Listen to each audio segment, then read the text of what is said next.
সুপ্রিয় শিক্ষার্থীবৃন্দ, student care online পক্ষ থেকে সকলকে জানাই আন্তরিক শুভেচ্ছা ও অভিনন্দন। আজ আমরা দশম শ্রেণীর একটি গুরুত্বপূর্ণ টপিক পরিসংখ্যানের নতুন নির্ণয় সম্পর্কে আমরা আলোচনা করব। তো এই ক্লাসে শুরু থেকে শেষ পর্যন্ত সকলকে থাকার জন্য অনুরোধ করছি। এই টপিকটি পরীক্ষাতে এসএসসি পরীক্ষায় প্রায় সময় এই টপিক থেকে প্রশ্ন করা হয়।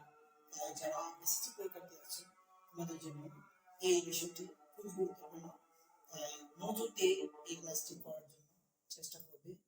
তো দেরি না করে আমরা ক্লাসে যাওয়ার চেষ্টা করি। তো শুরু করি আমরা মধ্যক নির্ণয়। প্রথমে আমরা আলোচনা করব মধ্যক নির্ণয়ের প্রশ্নগুলো কিভাবে দেওয়া থাকে। তো পরীক্ষাতে মধ্যক নির্ণয়ের জন্য আমাদের একটা প্রশ্ন দেওয়া থাকবে এবং শুরুতে নির্দেশের সারণী দেওয়া আছে। ওই প্রশ্নের মধ্যে শ্রেণীটি এবং অনুসংখ্যা দিয়ে একটি সারণী দেওয়া থাকবে। যে সারণীটি থেকে আমাদেরকে প্রশ্ন করা হবে যে উপরের গণসংখ্যা নির্দেশের সারণী ভাবে মধ্যক নির্ণয় করো। তো আমাদের প্রথমত একটি প্রশ্ন করা হবে যে গণসংখ্যা নির্দেশের সারণী দেওয়া আছে। নিচে একটি গণসংখ্যা নির্দেশের সারণী দেওয়া আছে। তো ওই সারণীটি থেকে শ্রেণীভিত্তিক এবং গণসংখ্যা দিয়ে একটি সারণী দেওয়া হবে। যে সারণীটি প্রথম সারণীতে শ্রেণীভিত্তিক এবং দ্বিতীয় সারণীতে গণসংখ্যা দেওয়া থাকবে। ওইখান থেকে আমাদের প্রশ্ন করা হবে যে এখান থেকে প্রশ্নটা কি হতে পারে? প্রশ্নটা হতে পারে যে উপরের গণসংখ্যা সারণী হতে মধ্যক নির্ণয় করো। তাহলে এই হলো আমাদের প্রশ্ন। তো আমরা আজকের ক্লাসে আমরা জানতে চেষ্টা করব মধ্যক নির্ণয়ের সূত্র সম্পর্কে। তো মধ্যক নির্ণয়ের সূত্রটা মধ্যকের অঙ্কটা করার জন্য মানে মধ্যকের অঙ্কর জন্য মানে ম্যাথটার জন্য মধ্যক নির্ণয়ের সূত্রটা খুবই গুরুত্বপূর্ণ। তো এখন আমরা মধ্যক নির্ণয়ের সূত্রটা নিয়ে আলোচনা করার চেষ্টা করব। তো আমরা এদিক থেকে দেখি মধ্যক নির্ণয়ের সূত্র। তো মধ্যক নির্ণয়ের সূত্রটা কি? মধ্যক নির্ণয়ের সূত্র হচ্ছে L plus n/2 minus fc into h/f। তো আমাদের মধ্যক নির্ণয়ের সূত্র হচ্ছে L plus n/2 minus fc into h/f। তো এটা হচ্ছে আমাদের মধ্যক নির্ণয়ের সূত্র। তো মধ্যক সমান কি? মধ্যক সমান হচ্ছে L plus n/2 minus fc into h/f। এটা হলো আমাদের মধ্যক নির্ণয়ের সূত্র। তো মধ্যক নির্ণয়ের প্রতিটা সূত্রের একটা পরিচয় আছে। তো আমাদের মধ্যক নির্ণয়ের সূত্রটা জানতে হলে আমাদের প্রতিটা বিষয়ের আগে আমাদের পরিচয়টা জেনে নিতে হবে। তো আমাদের দ্বিতীয় আলোচনায় থাকছে যে মধ্যকের সূত্রের পরিচয়। তো সেকেন্ডে আমরা আলোচনা করব মধ্যকের সূত্রের পরিচয় নিয়ে। তো মধ্যকের সূত্রের পরিচয়ের মধ্যে আমরা প্রথম যে বিষয়টা দেখি, প্রথম আমরা দেখছি যে L হলো মধ্যক শ্রেণীর নিম্নসীমা। L বলতে বোঝায় আমরা মধ্যক শ্রেণীর নিম্নসীমা। তো প্রথমত আমরা দেখতেছি যে L সমান হলো মধ্যক শ্রেণীর নিম্নসীমা। দ্বিতীয়ত আমরা যদি একটু খেয়াল করি, দ্বিতীয় হচ্ছে n। তো n দ্বারা কি বোঝায়? n দ্বারা বোঝায় গণসংখ্যা। তো প্রথম আমরা দেখছিলাম L দ্বারা বোঝায় মধ্যক শ্রেণীর নিম্নসীমা মানে নিচের যে সীমানাটা আছে ওইটা। এবং দ্বিতীয়ত আমরা দেখতে পাচ্ছি যে n সমান হলো গণসংখ্যা মানে n দ্বারা কি বোঝায়? n দ্বারা বোঝাচ্ছে হচ্ছে গণসংখ্যা। আর তৃতীয়ত বোঝায় fc। তৃতীয়ত আমাদের আছে কি? fc। তো এখানে fc টা দ্বারা কি বোঝায়? মানে এখানে তৃতীয়ত আছে আমাদের fc। তো fc দ্বারা কি বোঝায়?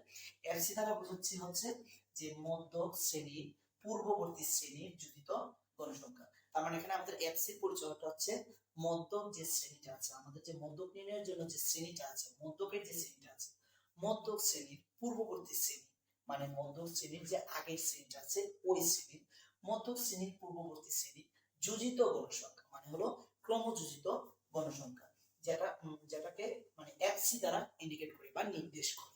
তো তারপর আমরা যদি একটু বোঝার চেষ্টা করি, পরবর্তীতে আসছে যে h। পরবর্তী টপিকটা আমাদের আসছে যে h। তো h দ্বারা কি বোঝায়? h দ্বারা বোঝায় হচ্ছে শ্রেণীভিত্তিক মানে প্রতিটা শ্রেণীর ব্যবধান কত। h দ্বারা বোঝাচ্ছে হচ্ছে শ্রেণীভিত্তিক মানে প্রতিটা শ্রেণীর ব্যবধান কত। তো তারপরে আসছে যে fm। এখানে আমরা পরের যে বিষয়টা দেখতেছি এটা হলো এফএম। তো এফএম দ্বারা আমাদের কি নির্দেশ করে? এফএম দ্বারা বোঝায় যে মধ্যক শ্রেণীর গণসংখ্যা। এফএম দ্বারা বোঝায় মধ্যক শ্রেণীর গণসংখ্যা।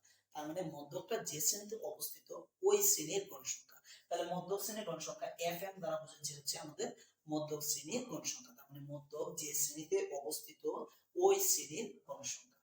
তো এখন আমরা একটু দেখতে চেষ্টা করব যে মধ্যক শ্রেণীর উত্তরগুলোর জন্য আমাদের প্রথমেই আগে এই বিষয়গুলো কোন জায়গা থেকে আমরা দেখতে পারি ওইটা একটু আমরা বুঝতে পারবো। তো প্রথমে আমাদের মধ্যক শ্রেণীটা নির্ণয় করা শিখতে। প্রথমে আমাদের জানতে হবে যে মধ্যক শ্রেণী আমরা কিভাবে নির্ণয় করতে পারি, বা এখানে যে বললো যে এল দ্বারা বোঝায় কি? এল দ্বারা বোঝায় যে মধ্যক শ্রেণী। তো আমরা যদি এখান থেকে মধ্যক শ্রেণীটাই যদি আমরা না জানতে পারি তাহলে আমরা মধ্যক শ্রেণীর নিম্ন সীমাটা আমরা এখান থেকে বের করতে পারবো। তো প্রথমে আমরা দেখি যে মধ্যক শ্রেণী কিভাবে নির্ণয় করে। তো চলো এখন আমরা দেখতে আমরা এখনের যে বিষয়টা আমাদের আলোচনায় আসছে ওইটা হলো যে মধ্যক শ্রেণী। তো আমরা এখন দেখতে পারি যে মধ্যক শ্রেণীটা আসলে কিভাবে নির্ণয় করে। তো মধ্যক শ্রেণী নির্ণয় আমরা এখানে যদি দেখি, আমাদের বর্তমান আলোচনার বিষয়টা হচ্ছে যে মধ্যক শ্রেণী নির্ণয়। কিভাবে মধ্যক শ্রেণী নির্ণয় করব? তো আমরা যদি মধ্যক শ্রেণী নির্ণয় করতে হয় আমরা একটু দেখি যে মধ্যক শ্রেণীটা কিভাবে নির্ণয়। মধ্যক শ্রেণী নির্ণয়ের জন্য আমাদের প্রথমেই একটা সারণী তৈরি করে নিতে হবে। প্রথমে আমাদের একটা সারণী তৈরি করে নিতে হবে। তো ওই সারণীতে কি কি থাকবে? এই সারণীতে থাকবে তিনটা বিষয়। যে প্রথম ঘরে থাকবে শ্রেণীভিত্তিক, প্রথম ঘরটাতে থাকবে শ্রেণীভিত্তিক, দ্বিতীয় ঘরটাতে থাকবে গণসংখ্যা, হ্যাঁ, এবং তৃতীয় ঘরটাতে থাকবে ক্রমযোজিত গণসংখ্যা। মানে মধ্যক শ্রেণী নির্ণয়ের জন্য আমরা যে সারণীটা তৈরি করব, মানে যে গণসংখ্যার বিষয়ে যে সারণীটা তৈরি করব, ওই সারণীতে মধ্যক শ্রেণী নির্ণয়ের জন্য আমাদের তিনটি ঘরের প্রয়োজন আছে। তো প্রথম ঘরটাতে থাকতেছে আমাদের শ্রেণীভিত্তিক। তো প্রথম ঘরটাতে আমাদের কি থাকতেছে? শ্রেণীভিত্তিক। এবং দ্বিতীয় ঘরটাতে আমাদের থাকতেছে গণসংখ্যা, এবং তারপরে যে ঘরটা আছে তৃতীয় ঘরটাতে থাকতেছে আমাদের কি? ক্রমযোজিত গণসংখ্যা। তাহলে এই তিনটা ঘর আমাদের প্রয়োজন আছে মধ্যক শ্রেণী নির্ণয়ের জন্য। তো আমরা এই তিনটা ঘর দিয়ে আমরা প্রথমে আগে একটা সারণী তৈরি করব। তো আমাদের এখানের মধ্যে শ্রেণীভিত্তিক যে ঘরটা আছে, শ্রেণীভিত্তিক ঘরে আমাদের প্রশ্নের মধ্যে যে শ্রেণীভিত্তিক যে ঘরটা ছিল, প্রশ্নের মধ্যে যে শ্রেণীভিত্তিক অংশটা ছিল, আমরা এই শ্রেণীভিত্তিক ঘরগুলোর মধ্যে প্রশ্নের যে শ্রেণীভিত্তিক যে অংশের মধ্যে প্রতিটা ঘরের মধ্যে যে শ্রেণীভিত্তিক গুলো দেওয়া আছে, আমরা শ্রেণীভিত্তিক ঘরের মধ্যে ওইখান থেকে মানে প্রশ্নের যে শ্রেণীভিত্তিক গুলার যে অংশগুলো আছে ওই অংশগুলো থেকে আমরা এই জায়গাতে শ্রেণীভিত্তিক অংশগুলা আমরা দিতে চেষ্টা করব। তারপরের ঘরটাতে আছে, মানে তারপরের যে ঘরটা আছে ওই ঘরটা আছে আমাদের কি? গণসংখ্যা। পরের যে ঘরটা আছে এই ঘরটা আছে আমাদের গণসংখ্যা। তো গণসংখ্যাটা আমরা কোথা থেকে পাবো, মানে গণসংখ্যাটা আমরা কোন জায়গা থেকে পেতে পারি? তো গণসংখ্যাটা আমাদেরকে পেতে হলে, তো গণসংখ্যার যে ঘরটা আছে, যে প্রথম ঘরটা হলো শ্রেণীভিত্তিক, প্রশ্নের যে প্রথম ঘরটা ওইটা আছে শ্রেণীভিত্তিক, এবং প্রশ্নের যে দ্বিতীয় ঘরটা ওটা হলো কি? গণসংখ্যা। তো প্রশ্নের দ্বিতীয় ঘরটা থেকে আমরা গণসংখ্যাটা মানে পেতে পারি। তো ওইখান থেকে আমরা দ্বিতীয় ঘরটার মধ্যে আমরা গণসংখ্যার যে বিষয়টা আছে ওইটা আমরা দ্বিতীয় ঘর থেকে বসাবো। তো প্রতিটা শ্রেণীভিত্তিক যেমন 30 থেকে 35, এই যেখানে 30 থেকে 35 এই শ্রেণীর জন্য আমাদের গণসংখ্যা আছে কত? 3। তো প্রতিটা শ্রেণীভিত্তির জন্য আমাদের প্রত্যেকটা গণসংখ্যা কিন্তু দেওয়া আছে। তো আমরা প্রতিটা শ্রেণীভিত্তির জন্য প্রত্যেকটা গণসংখ্যা আমরা বসাতে চেষ্টা করব। তো 30 থেকে 35 যে শ্রেণীটা আছে ওই শ্রেণীর জন্য গণসংখ্যা হচ্ছে 3। তো আমরা 30 থেকে 35 শ্রেণীর যে গণসংখ্যাটা আছে আমরা এখানে বসাইলাম কত? 3। একইভাবে সেইভাবে আমরা যদি পরের শ্রেণীভিত্তিটার ক্ষেত্রে দেখি, আমরা যদি পরের শ্রেণীভিত্তি দেখি, আমাদের পরের শ্রেণীভিত্তিটা হলো কত? 36 থেকে 41। তো 36 থেকে 41 হলে আমরা প্রথমেই আমরা এখান থেকে 36 থেকে 41 এই যে শ্রেণীভিত্তিটা আছে, এখানে দ্বিতীয় শ্রেণীভিত্তিটা হলো কত? 36 থেকে 41। তো 36 থেকে 41 এর আমাদের গণসংখ্যা কত আছে এখানে? 2। তো দ্বিতীয় শ্রেণীভিত্তি আমাদের যেটা আছে 36 থেকে 41, ও 36 থেকে 41 শ্রেণীভিত্তির জন্য আমাদের যে গণসংখ্যাটা আছে আমরা ওইখান থেকে এখানে গণসংখ্যাটা আমরা এখানে বসিয়ে দেব। তো সেম ভাবে মানে একই ভাবে আমরা প্রতিটা শ্রেণীভিত্তির জন্য প্রতিটা গণসংখ্যা আমরা এইভাবে বসিয়ে দেব। এইভাবে আমাদের আছে কত পর্যন্ত? 60 থেকে 65 পর্যন্ত। ওইভাবে আমরা 60 থেকে 65 পর্যন্ত প্রতিটা শ্রেণীভিত্তি আমরা এখানে বসানোর চেষ্টা করছি। এবং প্রতিটা শ্রেণীভিত্তির জন্য আমরা গণসংখ্যাগুলো শ্রেণীভিত্তিক ঘরের জন্য যে গণসংখ্যা দেওয়া আছে ওইখান থেকে আমরা প্রতিটা শ্রেণীভিত্তির জন্য প্রতিটা গণসংখ্যা আমরা প্রশ্ন থেকে এখানে আমরা বসাচ্ছি। তো তৃতীয় গল্পে লিখছে যে ক্রমযোজিত গণসংখ্যা। তো ক্রমযোজিত গণসংখ্যা বলতে আমি কি বুঝি? ক্রমযোজিত গণসংখ্যা মানে হলো ক্রমানুসারে যোগ করা। ক্রমযোজিত মানে হলো ক্রমানুসারে গণসংখ্যাগুলা যোগ করা। তো এই ক্রমানুসারে গণসংখ্যাগুলো যোগ করা মানে ক্রমযোজিত গণসংখ্যা যেটা, ওইটা আমরা কিভাবে বের করতে পারি? তো এটার একটা সিস্টেম আছে, তো আমরা ওইটাতে যাই, আমরা দেখি কিভাবে বের করতে পারি। তো ক্রমযোজিত গণসংখ্যা নির্ণয়ের প্রথম কথা হলো যে প্রথম যে গণসংখ্যাটা আছে, ক্রমযোজিত গণসংখ্যার গড়েও প্রথম গণসংখ্যাটা সেম থাকবে। মানে গণসংখ্যার প্রথমটা এবং ক্রমযোজিত গণসংখ্যার প্রথমটা এই দুটো বিষয় কিন্তু সেম থাকবে, এদের মধ্যে কোনো পরিবর্তন হবে না। তো আমরা যখন তারপরের শ্রেণীভিত্তির জন্য আমরা যখন ক্রমযোজিত গণসংখ্যা বের করতে চাইব, তখন আমরা ওই জায়গাটা কিভাবে বের করতে পারি? প্রথম শ্রেণীর ক্রমযোজিত গণসংখ্যা এবং এর পরবর্তী শ্রেণীর যে গণসংখ্যা আছে, প্রথম শ্রেণীর ক্রমযোজিত গণসংখ্যার সাথে এর পরবর্তী শ্রেণীর যে গণসংখ্যাটা আছে, মানে প্রথম শ্রেণীর গণসংখ্যার সাথে এর পরবর্তী শ্রেণীর যে গণসংখ্যাটা আছে, এই দুইটা যদি আমরা যোগ করি, আমরা নতুন আরেকটা ক্রমযোজিত গণসংখ্যা এখানে কিন্তু আমরা পেয়ে যেতেছি। তো আমাদের প্রথম শ্রেণীর ক্রমযোজিত গণসংখ্যাটা ছিল কত? 3। তো আমাদের দ্বিতীয় শ্রেণীর ক্রমযোজিত গণসংখ্যাটা কত হলো? 10। তো এখন আমরা যদি এখানের মধ্যে 3 এবং 10 এই দুইটার সংখ্যা যদি আমরা যোগ করার চেষ্টা করি, মানে এই দুইটা সংখ্যা 3 এবং 10 এই দুইটা যদি আমরা যোগ করার চেষ্টা করি, তাহলে আমরা কিন্তু নতুন ক্রমযোজিত গণসংখ্যা যেটা 13, ওই সংখ্যাটা আমরা কিন্তু এখানে পেয়ে যাচ্ছি। মানে এখানে 13 যে সংখ্যাটা, এটা কিন্তু আমরা পেয়ে যাচ্ছি। তো তারপরে আমরা দ্বিতীয় শ্রেণীভিত্তির জন্য আমরা কিন্তু ক্রমযোজিত গণসংখ্যাটা পেয়ে গেলাম। তো এখন আমরা এর পরবর্তী যে শ্রেণীটা আছে, পরবর্তী শ্রেণীটা কোনটা? 42 থেকে 47। তো ওই 42 থেকে 47 শ্রেণীর জন্য এখন আমরা ক্রমযোজিত গণসংখ্যাটা কিভাবে বের করে ওইটা একটু আমরা দেখি। তো আমাদের পূর্ববর্তী শ্রেণীর যে ক্রমযোজিত গণসংখ্যাটা ছিল, ওটা ছিল 10 মানে 30। তো তারপরের যে আমাদের শ্রেণীটা আছে, মানে 42 টু 47, ওই শ্রেণীর যে মানে গণসংখ্যাটা আছে মানে 80। তো পূর্ববর্তী শ্রেণীর যে ক্রমযোজিত গণসংখ্যা কত আছে? 30, এবং এই শ্রেণীর যে মানে গণসংখ্যা মানে হলো 18। মানে পূর্ববর্তী শ্রেণীর ক্রমযোজিত গণসংখ্যা 13 এর সাথে এই শ্রেণীর ক্রমযোজিত মানে গণসংখ্যা 18 যদি আমরা যোগ করি, তাহলে আমরা নতুন ক্রমযোজিত গণসংখ্যা মানে কত? 31টা আমরা পেয়ে যাব।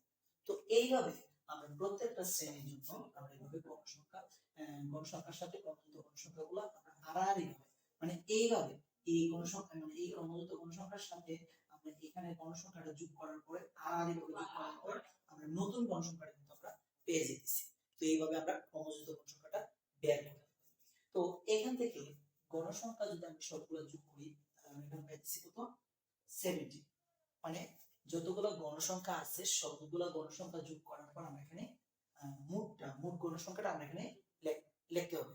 তো তারপরে একটা জিনিস খেয়াল রাখতে হবে, এখানে ক্রমযোজিত গণসংখ্যা যত হবে এবং এখানে যে গণসংখ্যা যত হবে, দুটোটা মানে দুটোটাই কিন্তু সেম হতে হবে। মানে ওই ক্রমযোজিত গণসংখ্যা এবং এখানে যে গণসংখ্যা, এই দুটোটাই কিন্তু সেম হতে হবে।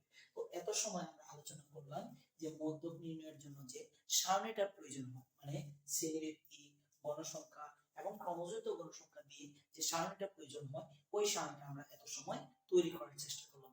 তো এখন আমরা দেখব যে মধ্যক শ্রেণীটা আমরা কিভাবে নির্ণয় করতে পারি।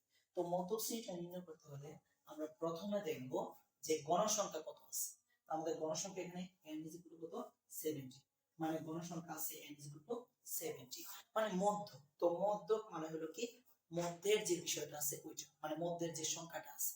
তো আমাদের যে গণসংখ্যা আছে, মোট যে গণসংখ্যাটা আছে, এটারও যদি আমরা অর্ধেক করি, মানে এটার অর্ধেক যদি আমরা করে নিই, তাহলে আমরা এখান থেকে মধ্যকটা পেয়ে যাব।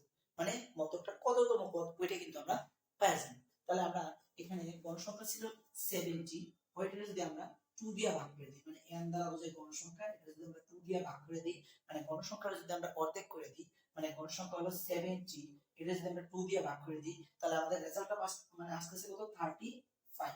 মানে মধ্যকটা আসতেছে 35। তাহলে মধ্যকটা কততম পদ? 35 তম। তার মানে মধ্যকটা কত পদ? 35 তম।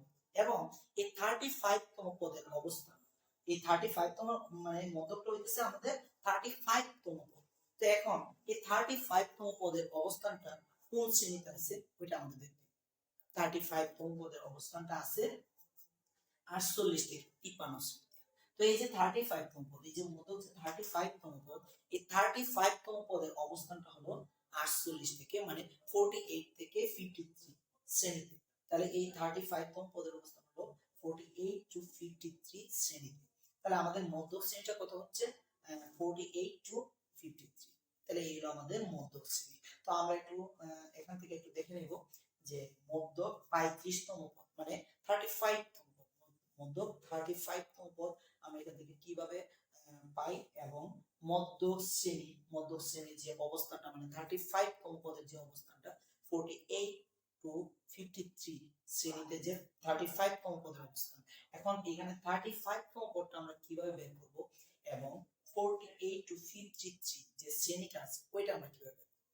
তো আমরা যদি একটু খেয়াল করি মানে আমরা ক্রমযোজিত গণসংখ্যার যে ঘরটা আছে, ক্রমযোজিত গণসংখ্যার ঘর থেকে আমরা বের করব আমাদের যে 35তম মানে 35তম ক্রমযোজিত গণসংখ্যার ঘর থেকে আমরা 35তম পদটা বের করব এবং এই যে যে ঘরের মধ্যে এই যে 35তম পদটা যে ঘরের মধ্যে থাকবে ওই ঘর বরাবর যে শ্রেণীবৃত্তিটা থাকবে মানে 35তম পদটা যে ঘরে অবস্থিত, 35তম পদটা যে ঘরে অবস্থিত এই ঘর বরাবর যে শ্রেণীবৃত্তিটা থাকবে ওই শ্রেণীবৃত্তির মধ্যে আমরা আমাদের মধ্যক শ্রেণীটা পাবো। তার মানে ক্রমযোজিত গণসংখ্যার ঘর থেকে আমরা কততম পদ এটা বের করব এবং ওই ঘর বরাবর যে শ্রেণীবৃত্তির যে ঘরটা আছে ওই ঘরের জন্য যে শ্রেণীবৃত্তি দেওয়া আছে ওই শ্রেণীতে আমাদের মধ্যক শ্রেণী ধরতে হবে, মানে ওই শ্রেণীতে আমাদের মধ্যক শ্রেণীটা অবস্থিত।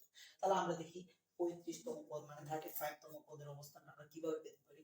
তো এখান থেকে যদি আমরা একটু দেখি এখানে কিন্তু সরাসরি আমরা 35তম পদ কিন্তু আমরা এখানে সরাসরি কিন্তু খুঁজে নিতে পারবো। তাহলে আমরা কিভাবে পেতে পারি, তো আমরা যদি একটু খেয়াল করি এখানে 31 পর্যন্ত আছে, তো 31 এর মধ্যে কিন্তু আমরা 35 কিন্তু পাবো। তাহলে আমরা কিভাবে পেতে পারি 31 এর যে পরবর্তী যে সংখ্যাটা আছে, 31 এর যে পরবর্তী সংখ্যাটা আছে, তো 31 এর পরবর্তী সংখ্যাটা কত 56। তো এই ক্ষেত্রে 56 এর মাঝে কিন্তু মানে 31 এর মধ্যে কিন্তু আমরা মানে 31 এর মধ্যে কিন্তু আমরা 35 কিন্তু পাবো না। তাহলে আমরা পাবো কোন জায়গাতে, আমরা 56 এও কিন্তু 35 পাবো না। তাহলে 35 এখানে কিভাবে আছে 31 এর পর থেকে 31 এর পর থেকে 56 পর্যন্ত যতগুলো সংখ্যা আছে মানে 30 আমি আবার বলতেছি 31 এর পর থেকে 56 পর্যন্ত যতগুলো সংখ্যা আছে সবগুলো সংখ্যাই কিন্তু এই 56 এর ভিতরে আছে। তার মানে আমাদের যে 35তম পদ মানে 35তম পদ, ঠিক আছে 31 এর পর থেকে 56 পর্যন্ত যতগুলো পদ সবগুলাই কিন্তু আমরা 56 এর ভিতরে পাইতেছি।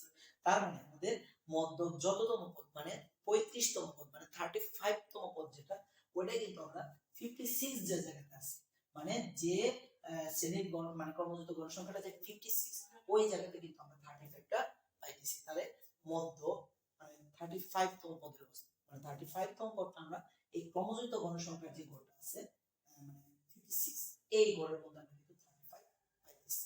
তো এখন এই ঘর মানে এই ঘরের বরাবর আমাদের যে শ্রেণীবৃত্তিটা আছে এই ঘরের জন্য এই ক্রমযোজিত গণসংখ্যার জন্য যে শ্রেণীবৃত্তি আছে মানে আমরা যে 35তম পদ যেটা পাইছি এই পদের বরাবর যে শ্রেণীবৃত্তিটা আছে মানে 48 টু 53 যে শ্রেণীবৃত্তিটা আছে 48 টু 53 এটা হলো আমাদের মধ্যক শ্রেণী। আশা করি বুঝতে পারছো। তাহলে এই পদের বরাবর যে শ্রেণীবৃত্তিটা আছে ওই শ্রেণীবৃত্তি হলো আমাদের মধ্যক শ্রেণী। তাহলে মধ্যক শ্রেণী হলো কত 48 টু 53। তো এখন আমরা মধ্যক শ্রেণী নির্ণয়টা কিন্তু অলরেডি শিখে গেছি। তো এখন আমরা পরবর্তী আলোচনা যে মধ্যক নির্ণয়ের যে সূত্রটা আছে এই সূত্রটা আমরা একটু বুঝতে চেষ্টা করব, মানে কোন অংশটা দিয়ে কি বোঝায় এবং আমরা এখান থেকে এগুলা কিভাবে পেতে পারি। তো চলো আমরা পরবর্তী আলোচনায় যাচ্ছি। আমাদের এই আলোচনা হলো আজকের জন্য শেষ আলোচনা যে মধ্যকের সূত্রের পরিচয়। তো আমরা মধ্যকের সূত্রের প্রতিটা বিষয় জানতে চেষ্টা করব। তো প্রথমেই আমরা দেখি এল।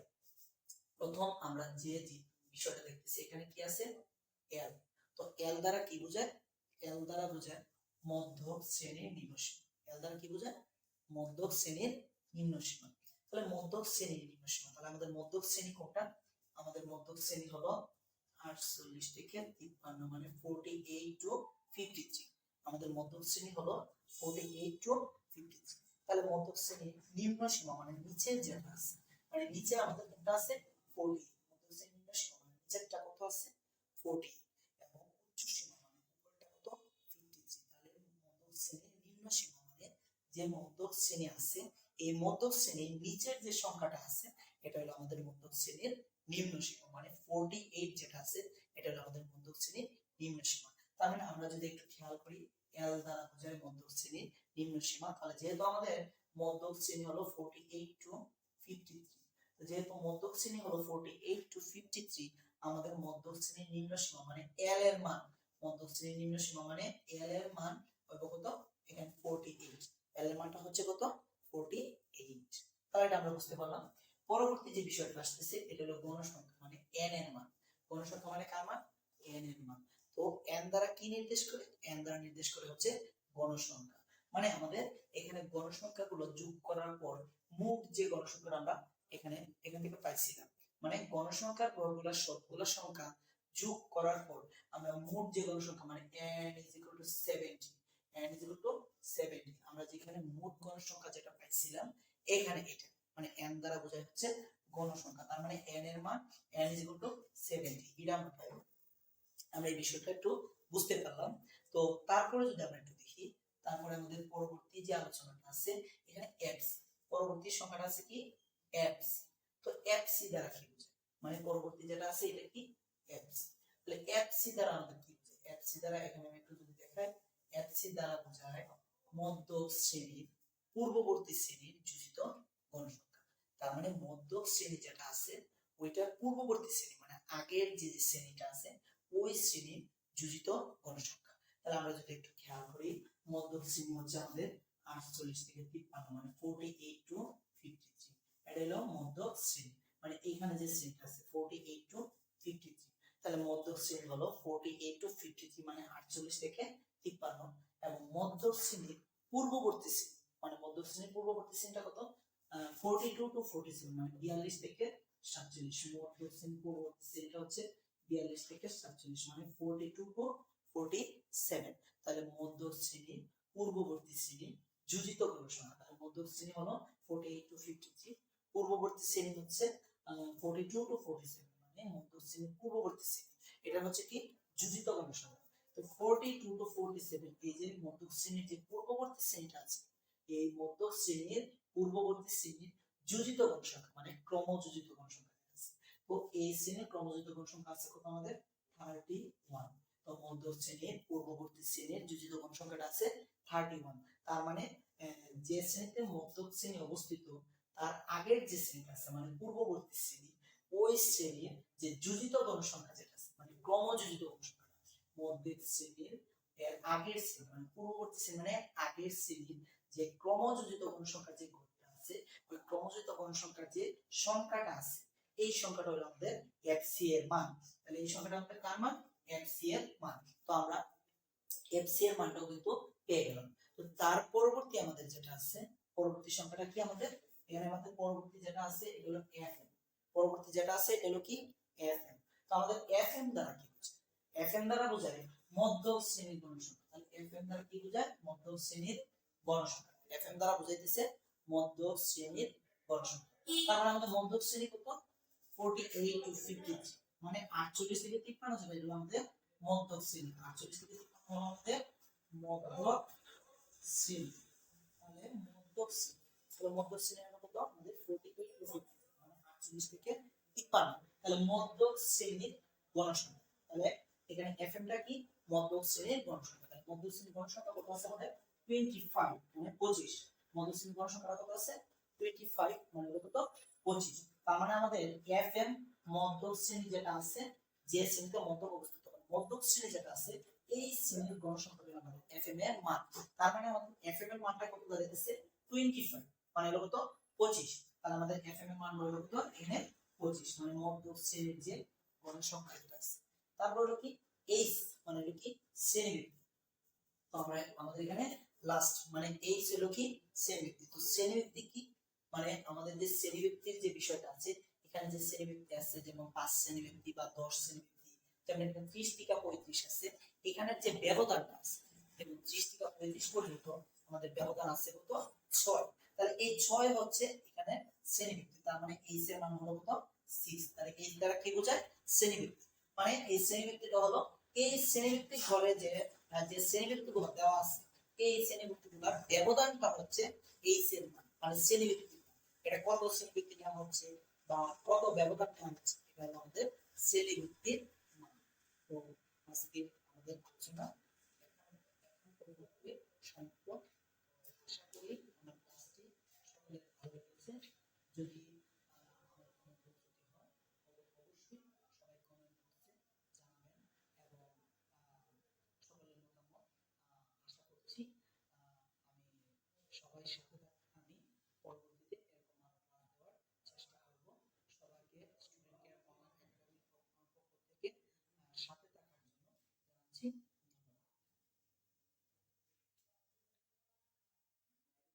ধন্যবাদ।